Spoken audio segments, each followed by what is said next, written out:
Olá pessoal, tudo bem com vocês? Eu sou o professor Pedro e hoje teremos mais uma aula de História. Na aula passada, nós tivemos um primeiro contato com a formação da civilização grega e suas características comuns, incluindo a autonomia de cada cidade-estado. Hoje, conheceremos com exemplos concretos da autonomia das polis gregas. Vamos lá?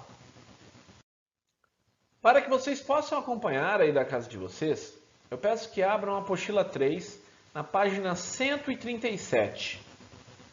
Prontos? Bom, vamos estudar nas próximas aulas duas das muitas polis gregas, Esparta e Atenas, né?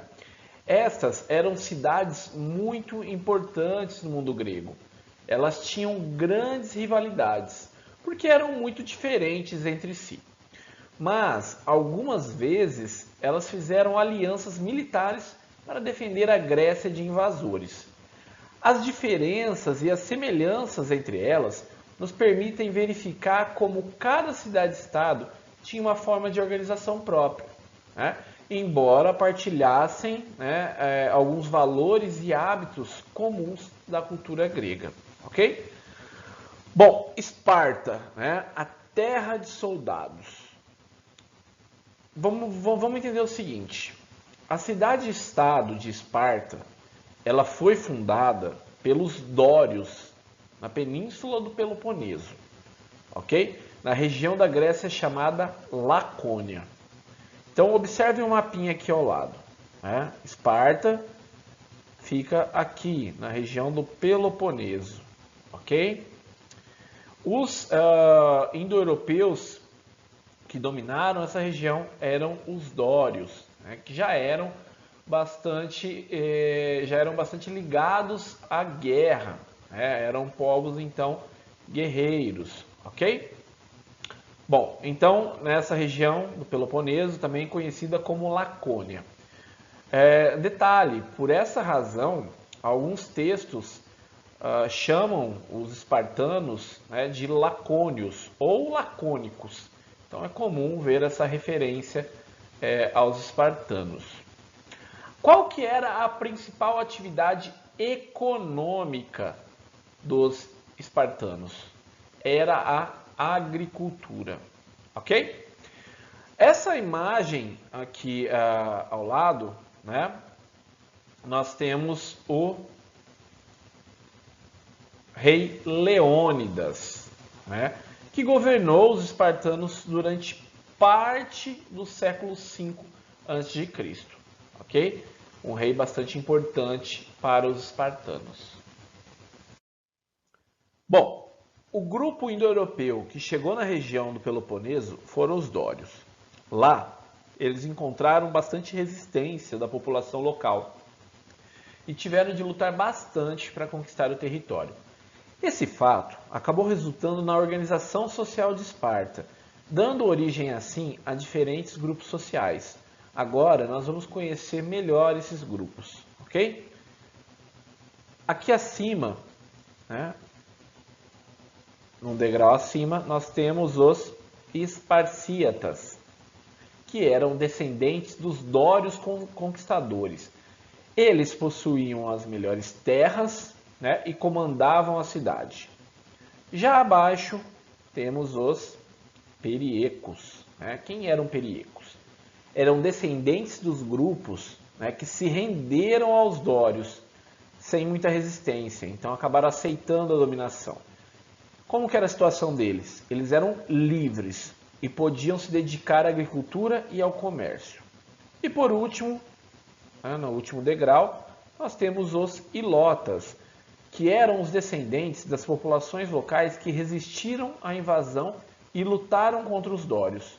Okay? Então, como eles não aceitaram, entraram em guerra, foram vencidos e dominados. Como servos, eles cultivavam as terras e realizavam outros serviços necessários à cidade. Okay? Então, essa é a organização social de Esparta. Okay? Era uma cidade, então, hierarquizada, existia uma hierarquia, ok? Diferentes grupos sociais. E como era a educação em Esparta, né? Vocês vão perceber então que era uma educação para a luta. O processo de conquista dos dórios criou uma cultura específica na região, transformando Esparta em uma cidade fortemente militarizada.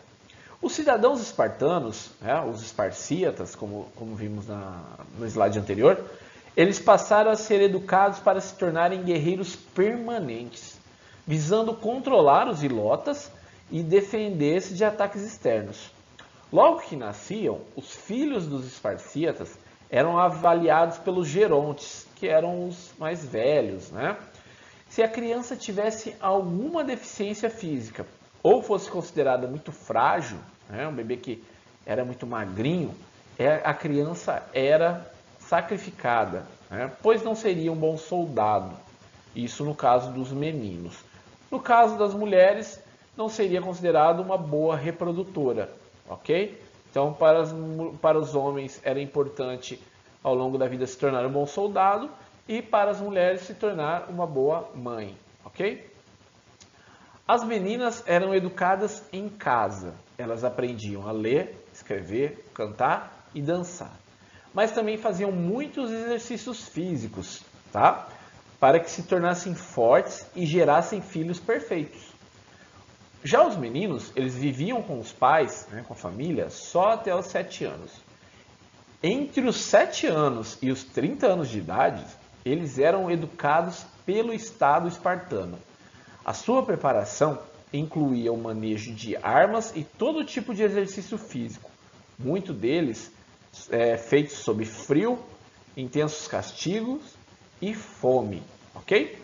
Além disso, os futuros soldados aprendiam a cantar, dançar, ler e escrever. Eles eram treinados para falar pouco, de modo a não revelar segredos militares aos inimigos. Por isso, as pessoas de fala breve e concisa, né, nos dias de hoje, são chamadas de pessoas lacônicas, em referência aos espartanos, né, dessa região da Lacônia. A educação espartana, pessoal, valorizava o preparo físico, a força e a coragem, ok? Por exemplo, um esparcíata precisava se tornar um bom guerreiro.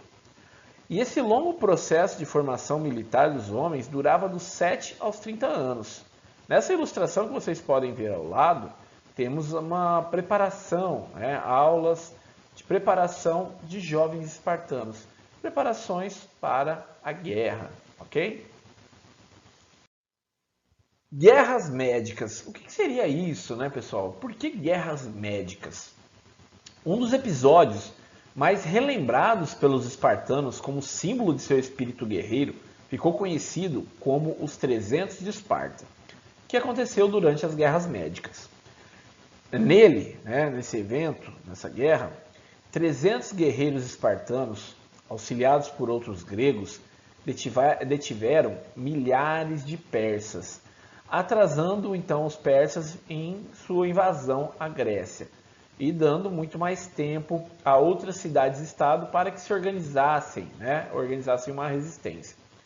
O episódio dos 300 de Esparta, ocorrido em meio à Batalha de Termópilas, tornou-se uma famosa história em quadrinhos e um filme cheio de recursos de computação gráfica, que leva esse nome, 300. Né? Recomendo que vocês assistam. Como todo filme, ele é uma livre interpretação dos relatos históricos, com a escolha de determinadas passagens, né, determinados momentos, e uma clara simpatia pelos espartanos. Então, mostra o lado da história para os espartanos, ok? Então, ali os inimigos eram os persas, ok? O interessante também é destacar que outros grupos que participaram dessas batalhas, principalmente da Batalha de Termópilas, quase não foi considerado no filme, ok? Voltando a falar das guerras médicas, elas ocorreram no século V a.C., né? E foram duas guerras que opuseram gregos e persas, como eu já havia mencionado. Por que recebe esse nome? Bom, pessoal, os persas também eram conhecidos naquele período como medos, né? Então a guerra contra os medos eram guerras médicas, né? Eles ficavam na região da Média, atual Irã, ok? Gregos e persas disputavam colônias gregas na Ásia Menor, esse é um dos motivos, mas também existiam motivos comerciais. Então existia uma disputa pelo domínio sobre o comércio no Oriente. Então eles lutaram pelas colônias e pelo comércio, ok? Ao fundo eu trago para vocês uma cena do filme 300, que foi produzido no ano de 2006, que representa a batalha de espartanos contra os persas, por volta, como já havia mencionado também, do século V a.C. Agora vamos entender um pouco sobre a política para os espartanos.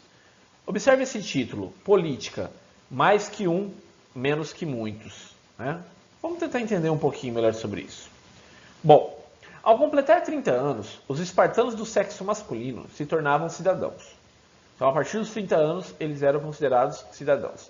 Eles podiam voltar para casa, né, do treinamento e eram obrigados a se casar e ter filhos para criar novos soldados para Esparta. Eles eram considerados cidadãos, né, mais disciplinados e com a cara fechada, né, em toda a Grécia, sisudos em toda a Grécia. Até os 60 anos, eles ainda podiam ser convocados para combater pela cidade. Esparta era uma cidade, vale destacar, era uma cidade oligárquica. O que é uma oligarquia, pessoal?